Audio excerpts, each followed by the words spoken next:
Hi, my name is Benedict for Higher Hertz. In this video, we're looking at Goran Groove's handy drums, a little broadly, but really specifically, obviously, trying the rock standard. I am on trial, so that does mean we will hear white noise in the background. It's not intrusive. Oh, there we go. It seems to be the only limit or caveat on the program, so that is very nice. There were a couple other things I was eager to review, but they're well, if nothing else, their noise was so intrusive that it made them sort of impossible to review. I don't know whether Higher Hertz has reached out or not, but so be it. In terms of what it is, it's obviously a drum VST. It's a little library collection. They have decided to do a few things differently. The most obvious being that as a virtual drummer, it doesn't try to be a drummer at all. And I think that is aces, that they have kept everything quite streamlined and focused on saying, here's an affordable library. And their aim is to say that these are really, really good. Let's have a look on the site. They have this big promise that they make, stunning drum sound. I mean, it's not like anyone says, look, our drum sound's a bit bleh. But stunning drum sound, mix ready. I always worry a little about that because it actually takes away some ability to mix properly, but fair enough. Most practical professional virtual drum instruments for your recording project. We could possibly quibble over the virtual drum instruments, but it does say an instrument, not a drummer. So they are actually correct in that sense, because this has no, here let's pretend you've got a drummer inside this box of its own accord. They do offer loops and what have you, but I'm glad they're not built into here. I really am. You've seen me review a few of these things from SSDD, EZdrums and what have you, and several times you've seen me work with MT Power. But it's really the drum sounds that I want. All the other stuff I find clutter and actually counterproductive. So the fact that this was so streamlined to say, here's a pile of sounds, you can balance them up, go for it, actually appealed to me from the moment I saw their adverts. It was a while before I could actually get to try them. They come with one, I guess we might call a song. It's a selection of drum stuff, and it sounds a bit like this.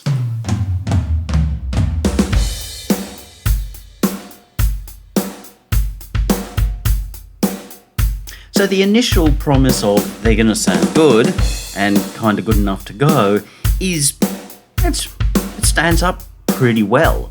Let's now compare it to other kits. MT Power. You will notice a difference. Now you might think, oh, but that's because the sounds are lamer. And to be fair, they kind of are. They don't have the depth of sampling and layers and what have you.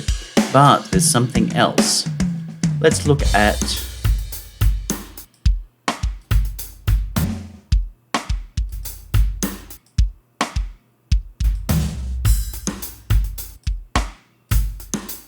MT is largely dry samples, and Handy Drums has a reverb built in. Where that reverb comes from, I don't know. One would like to assume that it is the natural reverb of the room, but one has become increasingly suspicious of many things that companies say to us over the last decade or so. And then, of course, let's compare it to ID8, which is a little handy, not general MIDI, but we got the same sort of thing. Initially, it was quite a bit quieter, which is actually technically correct. But again, we've got really quite dry sounds compared to the room that appears to pull everything together into the Handy Drums Rock Standard. So that's part of their promise that they're mix ready. You can drop this kit into a mix, and so long as the reverb that they've already got applied, however it's applied, isn't going to conflict with your mix, it's probably going to sound good. Now, we also need to be honest and fair and say that great rock drums were traditionally recorded in echoey rooms. The Stone Room at Townhouse. So each Sirius studio, Olympia, wherever, had special rooms designed for getting a nice big echoey drum sound. And that was then pushed into the mix. So the fact that there is a bit of reverb does not preclude your ability to mix with them, but it could limit your ability to mix with them if the mix that you're trying to make, or your song needs to make, more to the point, should be the right approach, doesn't like the reverb that's already there. I wouldn't mind an option where they are horrifyingly dry, like, say, the ID8 sounds, and then the reverb. But then we're starting to move into that territory again of the virtual drummer, where they've got all this mixing and all kinds of, well, brouhaha, or BS, on board to clutter the process. This has effectively none of that. So its simplicity is actually a big part of its power. It'll turn some people off, those who are looking for having it done for them. But that's the strength of this, that it doesn't pretend to be anything that it's not. Who are Goran Grooves? Well, they are a particular fellow, Goran, who is actually a drummer, a session player. He offers mixing and session playing and what have you. I'm not going to get into any of that. He offers, as I've said, MIDI loops built from, I think it's his drumming.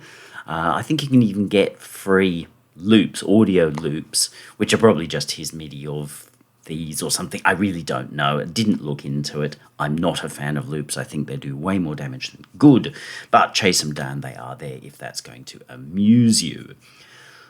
What he offers with the Handy Drums is a range. And you do need to look a little bit carefully and find out how to display the whole range at once. It tends to only display 3 or 4 at once by default. I think, why not show everybody everything? There are various ways to organise what you see and what have you, but there are a fair collection of them. They do all sound different. Largely they sound like they are potentially different kits with different methods of playing and or recording. So they appear honest, perhaps a little more honest than some other things where they say you're getting a different kit and you go, I'm sure that's the same snare with a little bit of EQ on it or something like that. They're played very much in a modern style. So the vintage ones, I think it's this one here, Retro Custom, does have a different feel. They do have a different feel. The mallets are quite nice, I will say. The brushes just don't feel to me quite... I'm not going to say that they're not right, because obviously it gives the impression that he's actually recording these things, so they're right in the sense, but they've got a very modern feel to them. And he's a young guy, so they are likely to have that. It is hard to find any libraries, despite their claims of sounding like somebody playing, Buddy Rich playing in 1960 or something, and actually get any of that feel. It's an era, it's a time, it's a thing that the world has largely forgotten, and the sad thing is that along the younger people want to have forgotten it. They're frightened by it, or whatever. That's a whole other argument, a whole other video. But his products do seem to say what they're going to do, and do appear to, and this is the only one I've tried. There's only so much time I can devote to doing these, but they seem pretty good. So I am impressed with them, because I am open to and pleased and happy to have a set of drums that I could just bring up and use. Hence why traditionally I've tended to use the MT Power, because they're dry, you can just do stuff with them. Equally the ID8 ones, but I just kind of like the MT Power ones, and I find them a little bit more versatile. But give these a go. There is a free trial, which apart from the little bit of hiss, which is more than fair, is very open. There's a big range of things, and some or all of them definitely have good potential for usage. In terms of pricing, apparently, and this is the rock standard, they're all similar-ish sort of prices. Some are a little bit more, some are a little bit less. They've all got a price that's crossed out and then replaced with a far more charming price. Unfortunately, I don't like this, because I have a sneaky feeling that they are 100% always on sale. Therefore, the $60 is, well, it's flim-flam, frippery, and it does not please me to see a company do this, because once they do it once, what's to stop them from doing this over and over? And while that may all seem very modern and improve their sales, to me it kind of says that they see me as a gullible fool. If they're always $60, so be it. If you put them on sale for a short period of time, you have that right. But for them to always be on sale, which I have a sneaky feeling, and I'm happy to be corrected, but I think in reality they're $35. Now at $35, that is pretty darn attractive. $35 to get a kit of this quality and versatility, which we will look into, is really pretty darn good.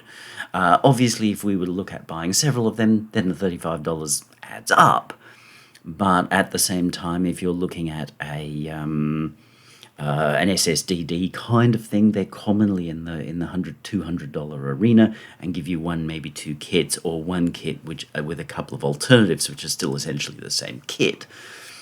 Each of these gives you the impression, the feeling of it being quite a different kit, which is good. That's exactly what one would expect. So in terms of the product, I have some slight concerns with its marketing, but I have those concerns with almost everybody's marketing these days. So I guess somebody will just say, oh, but it's just the way it is, man, you can't. But I will, because I think it's a little Pinocchio. In terms of the product and the interface, well, we have the ability to resize. Cool, this is its 100% size. It's pretty impressive in size. We can shrink ourselves down, which means if you've got a few of them you need on screen and you're really only using the broad functions, it's still very workable, and then we can start to get into silly sizing. That's nice. It's not got a drag out thing, but the options are simple. I seem to recall, and I've forgotten exactly what it is, but I seem to recall under install, it was actually quite a charming process and a friendly process as well. And they straight away gave me links into the documentation. So I ended up looking at some of the documentation. I had to read it for one of the features, and it took a couple of goes to really kind of get my head around how to get there. Partly my own stupidity, partly just because it's like, okay, that didn't seem as easily explained as it could have been, but it is an interesting feature which we will discuss in some detail later. Overall, coming into the system felt really nice. They sent me an email asking how did I go. Obviously, they're just trying to get me to buy the product. Fair enough, they haven't been intrusive. They haven't tried to lock me into newsletters or pay every month kind of things. It seems reasonably honest in that sense. Interface, we've got here the main drums, the ability to play them.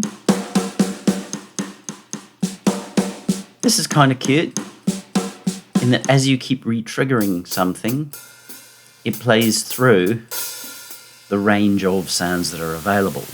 That doesn't necessarily mean that every snare hit is going to be as variable as these. It's just working its way through. It's obviously playing a pattern. Play X, Y, Z, A, B kind of thing. Cool, good on them. It shows the range of what is in there. Though we've got the usual sounds. Here, this comes with a second range cowbell.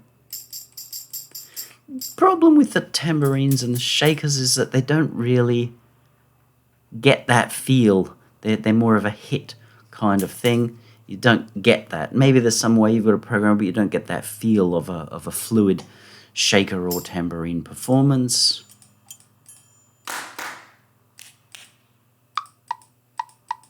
And a metronome, should you not like the one that comes with your thing. There's also the ability to press the button and then deal with the submixes of the main drums and the percussion, and that's there either way. You lose a little bit of access to something, but nicely done in that they've kept the most important things focused.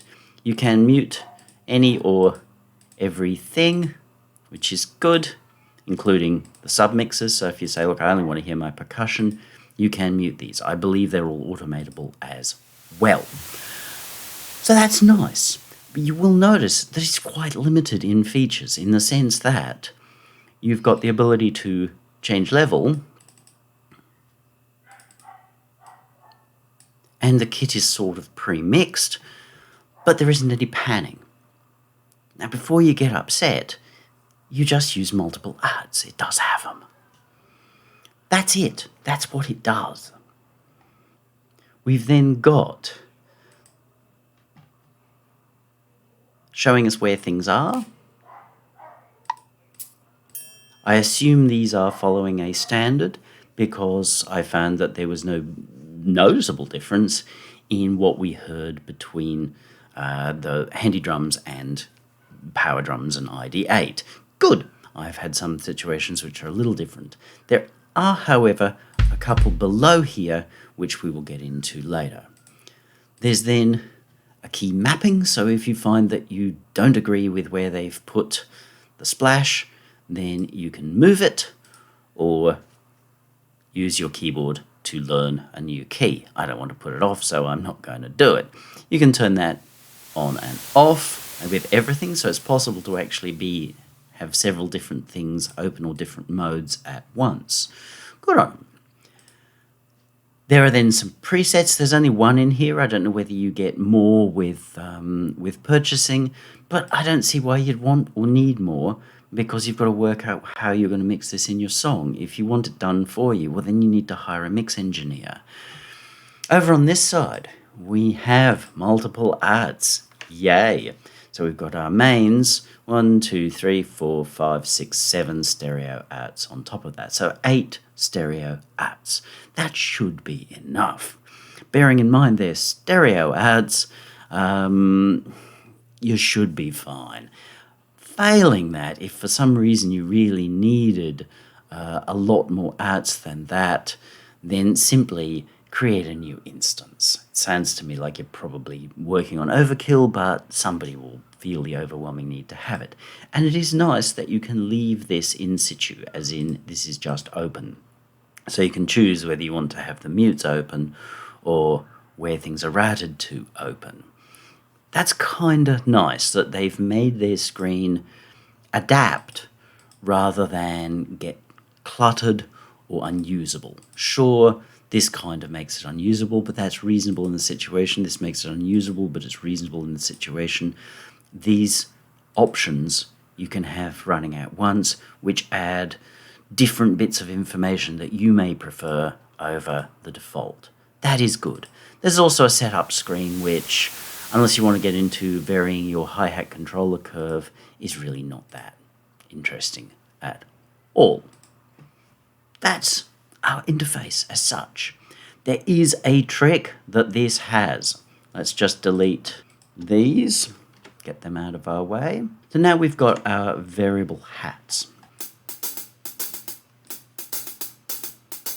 Hi-hats are often a problem in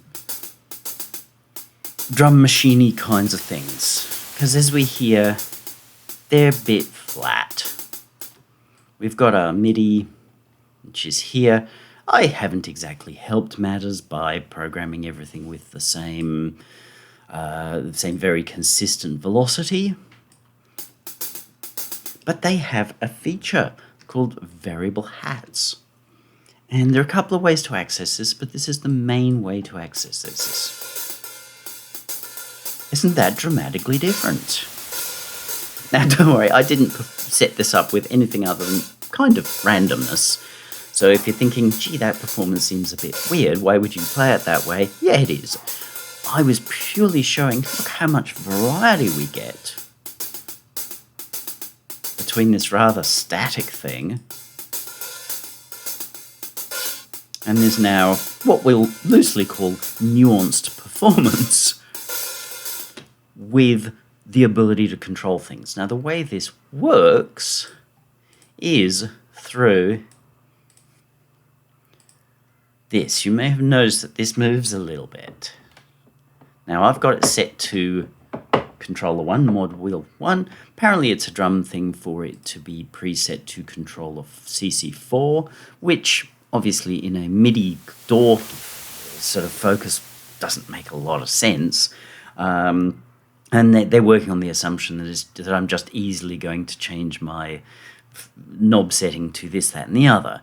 But I'm not going to. But if you right-click, you can assign it to a controller, either to a specific controller of your choice. Like if I know that my knob over there is CC43, I can just go find 43, or I can learn, which is the easiest way of doing it. Beep, beep, beep, beep, and that's done. I will say, though, that this control is not exposed. If I try to automate it in Reason, like hit the automate button, click this slider, nothing happens. So it's not exposed. Quite why, I'm not sure. Reason does behave a little differently, but it would just kind of indicate that they didn't really try it in Reason. Can't entirely blame them. The system does work. So I've assigned this controller, which means I can then go into my Reason, create a mod wheel lane, because it's not easy in Reason to actually create a CC4 lane. Just the vagaries of Reason, but I can create a mod wheel lane. If I decided to assign it to CC4 or CC43 or whatever, that's fine. I can make a performance, record it, edit it, or do whatever I want to do, because the lane will be there. So there are workarounds. It's not end of the road with Reason. It might just take you a little bit of thinking to go, this is the way that I'm going to find it practical to do. But just right-clicking, assigning is going to work. And you get this big difference. Flat and kind of ridgy and roboty.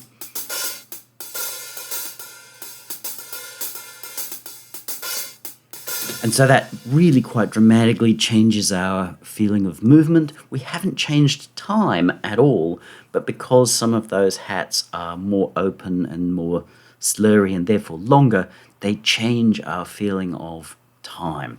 That is cool. I haven't seen this done this way before.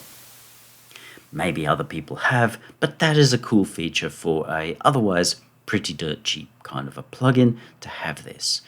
If you don't want to get into this kind of doohickery, then by changing velocity, which is why when you press this, you hear a variety of things, by changing velocities, it does have some of that impact. It's not quite the same, but you can set up far more nuanced performances by using the hi-hats here than here. We've got 1, 2, 3, 4 instances of hi-hats there. I think that's another hi-hat. And yes, it is. And by controlling velocities and what have you there, you've got quite a lot of nuance if you don't want to use this function, but if you do, it is actually really nice. I like that a lot. So we'll get rid of that one as well now. And now we just get into this one. If you go into multi-out usage, as in we plug into things here, then as along with the hiss, you also get a tone. So when the hiss comes around, you might well hear some sine wavy stuff as well. There we go, right on cue. Let's just shrink this back a little bit so it's not in our way. Here's one I prepared earlier, so completely by hand and with a little bit of groovification from a humanized, actually horrifically out of time pattern that I made myself and then have applied to this using Reason's Groovy feature.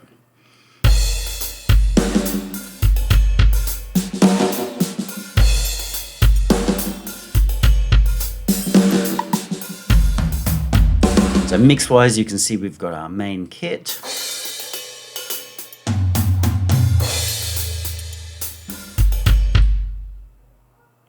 Just the kick. That's the snare. And then all brought back together into a bus. And we are using the mod wheel thing for hi-hats. So if I actually need to glue these together, just glue them together.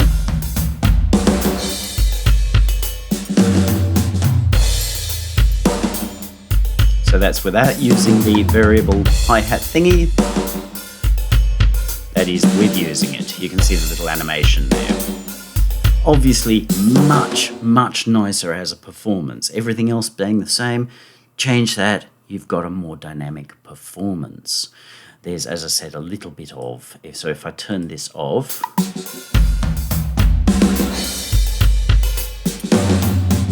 apart from where I've done flams, let's just delete, or not delete, just mute the processing.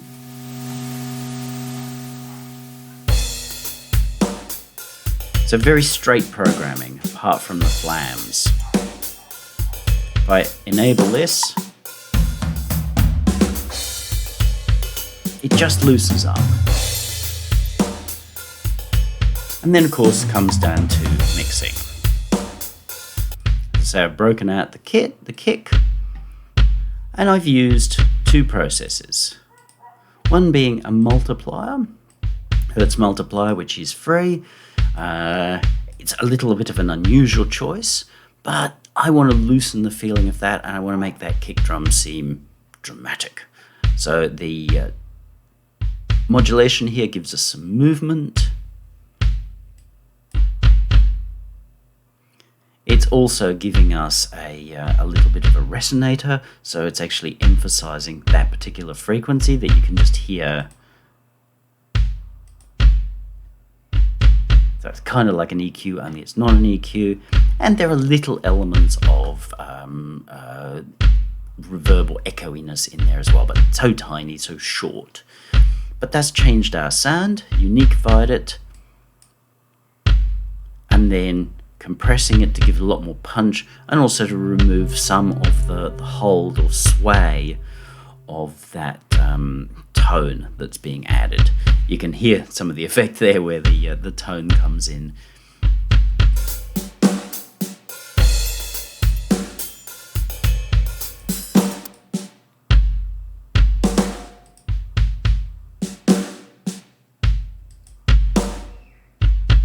We are probably adding some level there, but I'm interested in the mix.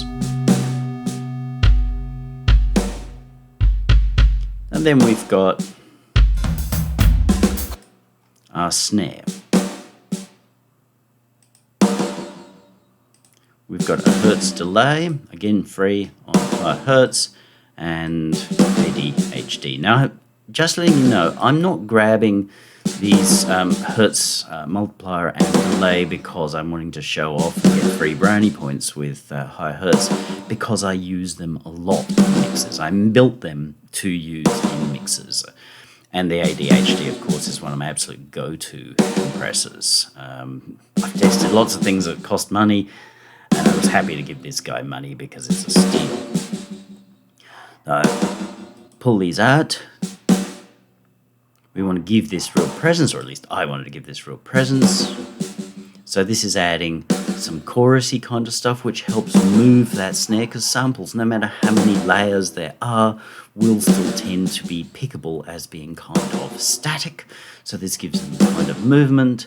There's an echo in there and a little bit of reverb as well. So it's several layers of things. There's that little bit of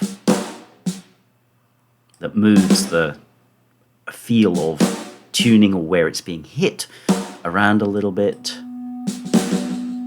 An echo, and a bit of reverb, a bloom on the end of that. And then that's pushed into a compressor to make that whole thing seem very explosive. It just sounds like echoey reverb. Now it sounds explosive. And that's how you get that sound. Flat.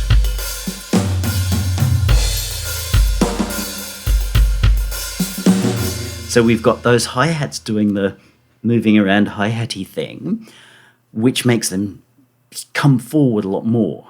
In theory, maybe we should lower the level of them. We could break them out into another mixing channel and pan them somewhere, which would probably make them even more obvious. But it makes them leap out. So this kick and snare now leap out because they've got a lot of movement, which gives them tremendous intensity, and then everything else that's happening in the kit is working around it. And then, of course, our last process, which is a compressor and a saturator. So our compressor is just very lightly working, chasing an overall groove. I want to pull this into a groove.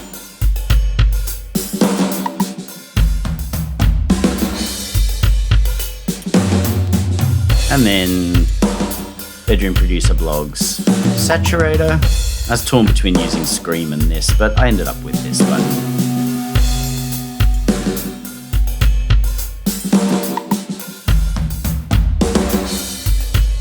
By putting this post compressor, it means that saturation, the levels are grooving as well as saturation grooves with it. There's nothing to stop you from putting it before, but it does mean you're hitting your saturator a little harder. Then you're of course compressing that post signal. In some ways it sounds bigger perhaps. There's no right or wrong, choose which you prefer. It probably does sound bigger in this case, because what the saturator's doing is bringing up the level of things like all the reverbs, all the little details are coming up a little bit, and then the compressor is hammering them back down, so it all sounds bigger and more dramatic. That's if we want to emphasize all the echoes and what have you got in there. And I possibly should have done that in the first place, but it is actually a cool move in this situation. Sometimes it's not a cool move. You got to see which works better. So very simple. So that those layers of processing have taken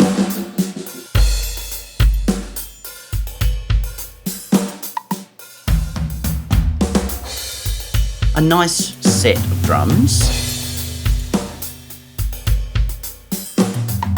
and made them come alive. Are they mix ready? Yeah, I think they probably are, if you know how to program them right. And it's not that much to do.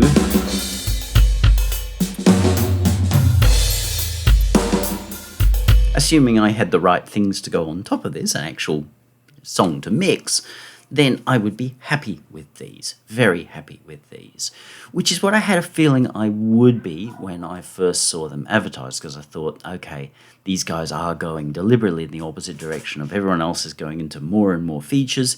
These guys have said, let's strip it right back. I know that they do come under public pressure to add more and more features, and I hope they resist that pretty strongly. You could mount a reasonable case for a little pan knob here, and maybe they will need to add another thing. But the thing is, the lack of features as such in terms of mixing or higher functions, which really belong in your DAW, is, I think, actually a real asset here, that they can focus more of their time and energy on sounds, and that way they're not having to fuss about with, oh, is our virtual drummer cooler than everybody else's virtual John Bonham? There is a John Bonham type kit here, and it's 28-inch kick drum, and it does sound, whether it sounds like Led Zeppelin, I don't know, because I think Led Zeppelin sounds like Led Zeppelin because of, well, Led Zeppelin. I don't think that buying a John Bonham kit is actually going to make you sound like Led Zeppelin. You need not only the players, the playing style, the bringing together, everyone working at once, but also the mixing style and what have you, and the songs to get that. So please don't ever fall into the thinking that if you buy such and such a thing, you're suddenly going to be golden. I mean, that's just, it's like in Need for Speed or something like that, you buy a bigger engine, and it's like, it's your car's not faster.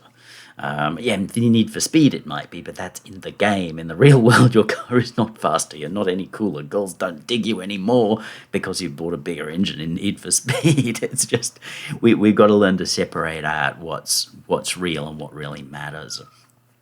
But bottom line, I'll do the good and bad here. I actually forgot to do it early on, to be perfectly blunt, because I forgot to put it in my list of things to do. It's down the bottom. So, good and bad. Ease of use is really up there, with the slight exception of just getting your head around this variable hi-hat thing. Otherwise, ease of use is great. Does sound great. I haven't tried any of the others, but listening through to all of them, they were, like all the other Handy Drum plugins, they were all different and reasonably in fitting with what they say. I don't think necessarily that the jazz one sounds great, but maybe the performances and the mixing just weren't in line with what I was hoping to hear. But nonetheless, it's always nice to have brushes if it's nice to have brushes. Overall, I think they sound great. This has that room sound in it, and as I say, I'd kind of love to think that is really the room, not something added later, but nonetheless, it sounds good, and as such, it fits reasonably with their claim of mix ready. You could drop them in the mix exactly as they are with nothing other than just adjusting your sliders, but you're not going to get the bombast, it's the extra something that comes with the submix and what have you. The layers of processing there really create a result. That's not necessarily the right result for your piece, but it's a result.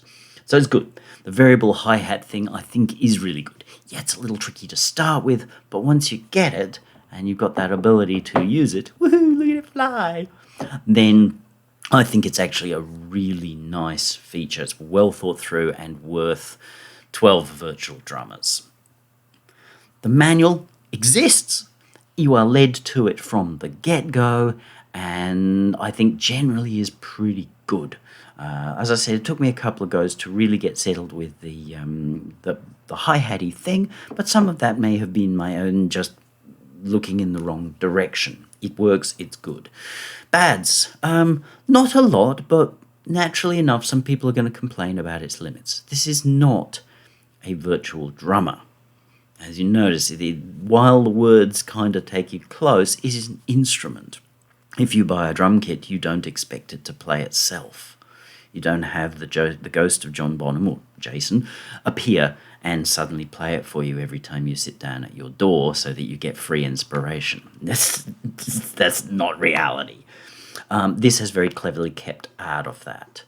Yes, we can question the pan thing, but I don't care if the kit seems nicely enough panned, and actually the way that I'd prefer with hi-hats over on the right. But it's tastefully panned. It's not crazy panned. If I needed to do something else, then I would just merely take advantage of the sub ads, in which case I think the lack of features are far more a strength than a weakness. If you think it lacks features, other people have asked for repitching of the samples. Yeah, but then the problem is that they sound a little strained and strange because they're pitched. Everything goes off.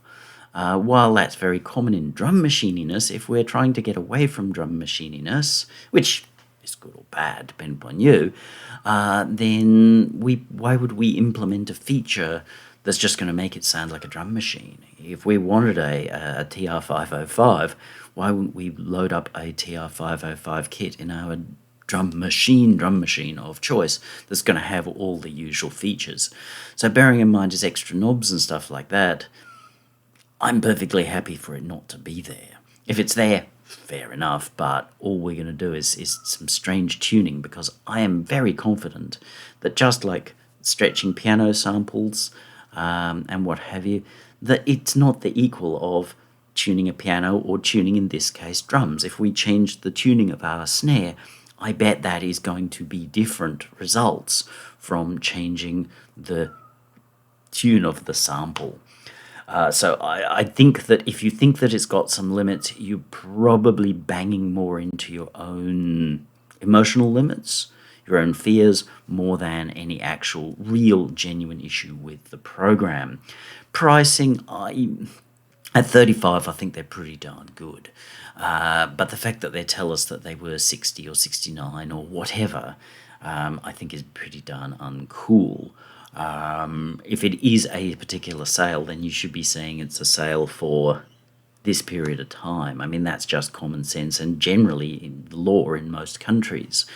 But I know that Dorville behaves this way, but does that make it right? Otherwise, it's the equivalent of countries who said, oh, yes, we are racist, yes, we keep slaves.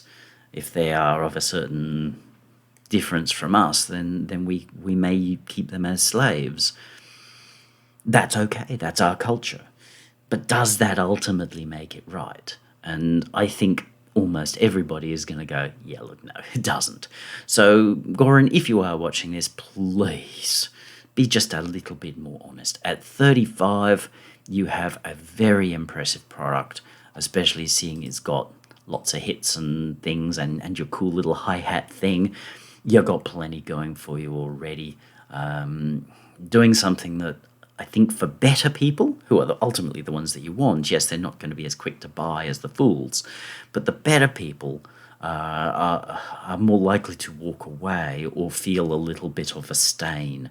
You don't want to do that. And as I said before, just in the mindset, as soon as you allow that little bit of evil in, then it tends to spread its stain. We sort of go, oh, it's a little easier to do that other bad thing. It's a little easier to do that other bad thing. And next thing you know,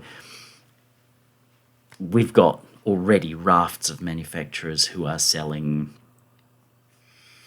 things that are a little loose. So overall, I think it's very, very cool, and it's exactly what it indicated it was going to be when I saw the first ads on Facebook and wanted to be able to try it. It provides you with a kit that is really kind of ready to go. They've done some mixing here, which means that everything sounds good enough off the bat. So you're only going to change these things if you go, yeah, look, I want my something to be louder or softer. Possibly we could have a little button to change because hi-hats are always super loud and we're always, messing around in the bottom fraction of a fader. But again, if that's an issue, break it out. So the limits, I think, are a strength.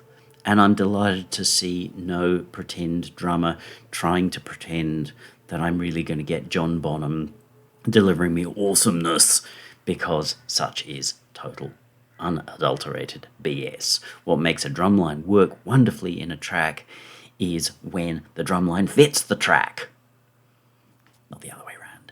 So John Bonham was a good drummer because he could hear what Planty, Pagey and Jonesy were doing and fit in and build that and punctuate that.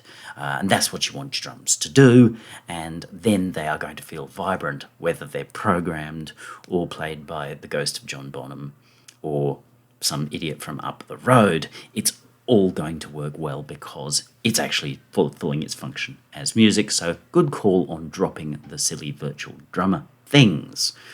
Should you be offended by what I say and feel the overwhelming need for somebody else to program your drums completely irrespective of your music, then Goran does offer drum grooves.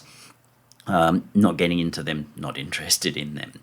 If you have any questions about the program, this program, my program, the Hi-Hertz program, ask them on down below. If you have questions about handy drums, go have a chat to Goran. I've seen that they've been pretty friendly on Facebook as well. Cool. No doubt they will have answers for you. My name again, Benedict for Hi-Hertz. Don't forget there's hihertz.com, different information, and of course the Hertz multiplier and delay plugins, which are built and battle tested for mixers. You will find them interesting once you get your head around how to use them in the way that they are designed. Anything else, ask below, but most importantly, get out there, have a great day.